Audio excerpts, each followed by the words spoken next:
Assalamu alaikum жалпы мекендештер. Сиздер менен кайрадан эле Москва бар. Аккеме студиясында окуялар, жаңылыктар жана кабарлар менен саламатсыздарбы.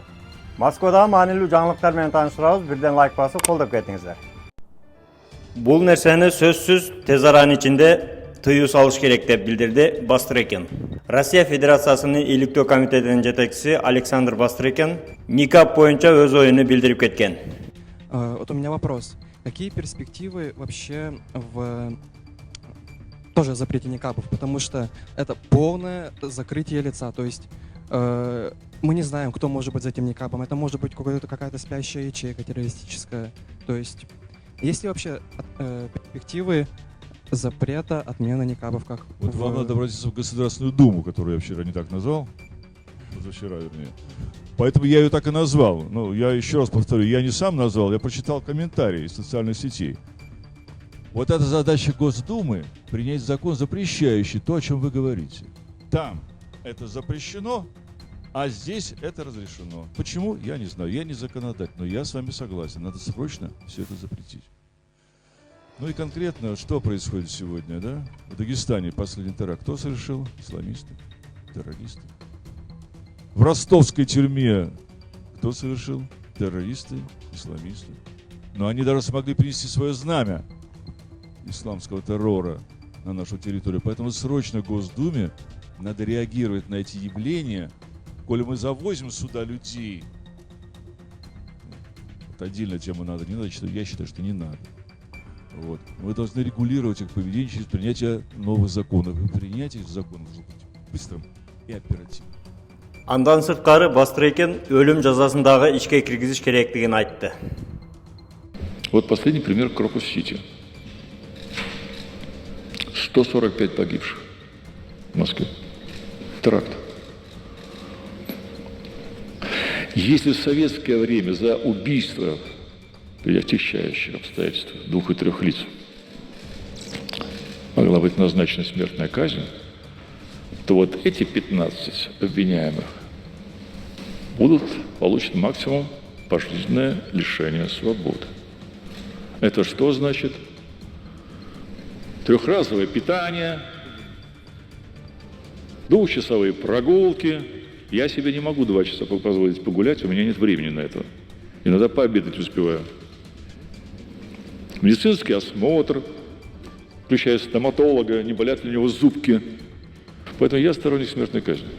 Хотя я говорю о гуманизме, я думаю, что будет очень гуманно, когда маньяк убил 70, 80, 100 человек, и он приговорен к высшей мере наказания – расстрелу.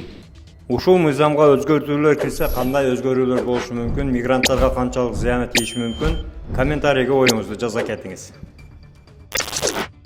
Дагы бир өзгөчө жаңылык менен сиздерди тааныштыра кетели. Аэрофлот компаниясында эми самолетторду жатып, уктап кетсе боло турган жайлар сатылат.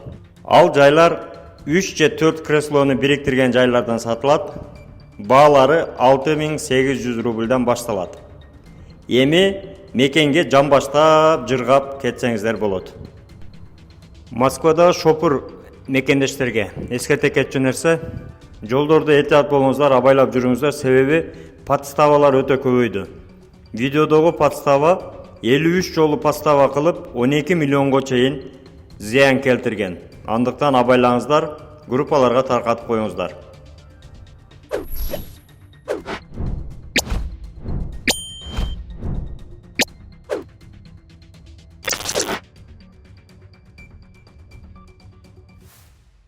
Мекенибизде акыркы күндөр болуп жаткан жаратылыш кырсык аламаттарды өзүңүздөр көрүп жатасыздар. Бардык ушундай кырсыктан, бөөдө кырсыктан Аллахым өзү сактасын, туугандар. Бул кабарларды көпчүлүк көргөн, билген. Андыктан биз колдон келишинче жакшы гана кабарларды айталы. Кудайым өзү ушундай кырсыктардан өзү сактасын. Жакшы каалоо тилектериңиздерди комментарийге жаза кетиңиздер.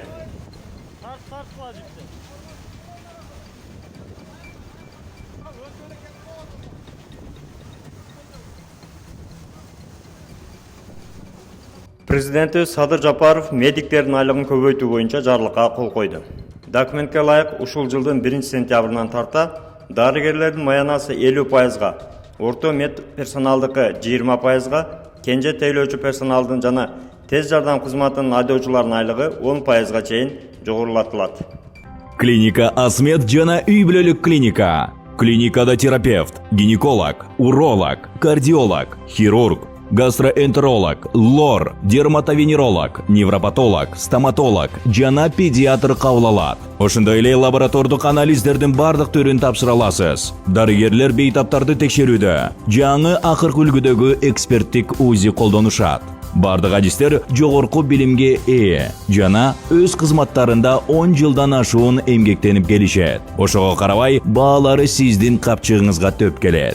Толук дарегибиз Москва шаары, метродон 1 мүнөттүк жол, метро Фанвизинская, улица Милошенкова 3К1. Байланыш номеру +7 915 227 0005. Метро Тушинская, проезд Ротанавтов көчөсү 9. Байланыш номеру +7 925 088 02 02. Андан сырткары Кыргызстанда Садыр Жапаров мугалимдерди ноутбук менен камсыз кылууну тапшырып, технология доорунда кагаз менен карандаштан баш тартуу керектигин белгиледи. Президентке Кыргыз индустрия ишканасы чогулткан ноутбуктар көрсөтүлгөн. Билим берүү министри ноутбук менен камсыз кылууга 600 миллион сомдон ашык акча бөлүнгөнүн айтып, жыл аягына чейин мугалимдерди 50%га, 2025 жылы 100%га ноутбуктуу болуп каларын белгилеген. Кыргызстаныбыз мекенибиз өнүгө берсин деп ушундай жакшы кабарлар боло берсин деп бирден лайк басып, жакшы сөздөрдү жаза кетиңиз. Ошондой эле Европага жумуш издегендер дагы Береке.ру сайтынан жумуш тапса болот. Береке.ру приложениясы Google Play'де да бар. Маалыматтуу группалар менен таркатып коюңуз. Эгерде мыйзамсыз полиция кармап, депортация, выдворение 18.8 боюнча протокол жазып, же кандайдыр бир штрафтарыңыз болсо, чорный списокто болсоңуз, датсыкан юристтерге кайрылсаңыздар жардам беришет. Номерлери экранда, кайрылып, чалып, WhatsApp'тан жазыңыздар. Бүгүнкү кабарлар сиздерге пайда алып келди деген ойдобуз. Бирден лайк басып, группалар менен таркатып, биздин каналга колдоп, катталып кетиңиздер. Канча да бөтөн жерде өзүңүздөргө сак документтерге так болуңуздар. Таза регистрация боюнча 8936 111 79 11 номерине кайрылсаңыздар, жигиттер жардам берет. Жаңыдан келген биздин мекендештерге 8929 975 89 79 номерине WhatsApp'тан кайрылыңыз. Тапканыңыздарга береке, үй бүлөңүздөргө тынчылык, ар бирибиз ата мекенибизге эсен аман жетели. Жакшылыкта көрүшкөнчө аман жүрүңүздөр. Москвада мекендештер, документ жок кыйналсаңыздар, регистрация бүтүп калса же өтүп кетсе же жоготуп алсаңыз, миграционканы жаңылатыш керек болсо, чек арага коркпой чыгып келейин десеңиз, баягы эле Москвадагы хит болгон Мухиддин ажы кызматта. Өзү до конца айдайт, ашыкча акча албайт, документке жардам берип турлайт, даже кыйналган мекендештерди бекер ташыйт. Мухиддинге Москвардан деп чалсаңыз, по-братски жылуу жумшак барып келесиз.